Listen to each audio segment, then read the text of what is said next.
Bonjour tout le monde. Aujourd'hui je vous parle pendant quelques instants, mais je suis pressée, je vais vous dire pourquoi, du dernier thriller de Christine Brunet. Il s'agit de Malfara. Je rapproche un peu l'écran. Et en fait, dans Malfara, l'héroïne principale, l'enquêtrice principale, c'est Gwen Saint-Cyr, qui est aussi l'enquêtrice dans plusieurs thrillers de Christine Brunet. Et là, en faisant mon petit tour en ville, je pense que j'ai été suivie par Gwen Saint-Cyr qui porte un anneau rouge et noir. Et j'ai vu ça sur un de ses doigts, je ne parle pas trop fort non plus.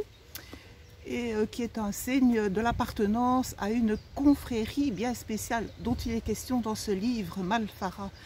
Et cette fille qui me filait là en ville, je regarde un peu derrière moi parce que je ne suis pas très rassurée. Gwen Saint-Cyr, c'est quand même quelqu'un de tout à fait exceptionnel. Et quelques mots à son sujet.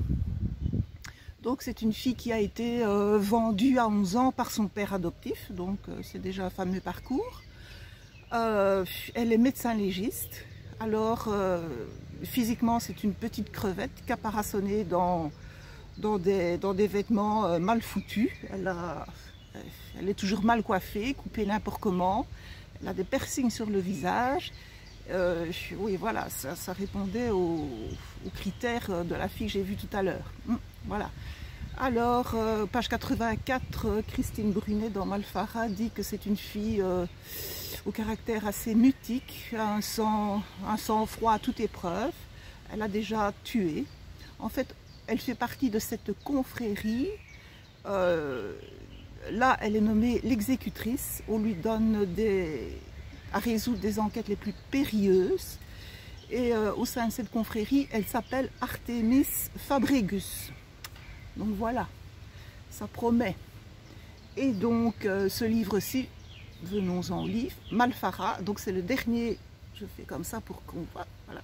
C'est le dernier thriller de Christine Brunet. On ne s'embête pas un seul instant. Ce sont des courts chapitres, avec un peu d'argot, juste ce qu'il faut, et donc on a vraiment envie de tourner les pages, hein, parce que ça défile. Et donc de quoi s'agit-il? Malfara, c'est un manoir qui existe vraiment. D'ailleurs, vous pouvez le visiter. Moi, j'avais réservé, mais je vais annuler parce que je pense que c'est à cause de cette réservation que j'ai Gwen Saint-Cyr à mes trousses. Alors, de quoi s'agit-il? Il s'agit de disparition de jeunes filles. Ça commence par la disparition de Nina, qui est justement la protégée de Gwen Saint-Cyr. Ce qui nous amène à Saint-Ouen, chez un certain Gisèle, un usurier, qui a reçu une huile sur bois, le Christ en douleur, pour service rendu. Et donc ça intrigue Gwen Saint-Cyr, Alexandra Gaillard, parce que pour cette enquête, elle s'appelle Alexandra Gaillard, puisqu'elle est supposée être morte dans une enquête précédente. Voilà.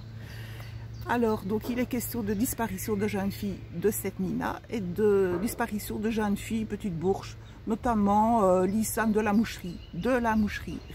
Retenez bien ce nom-là, de la Moucherie.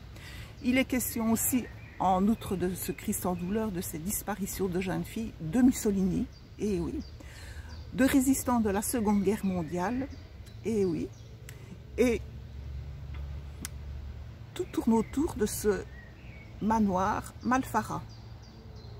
Donc quel est le fil rouge de tout ça? Je vous le demande. Pour le savoir, lisez-le.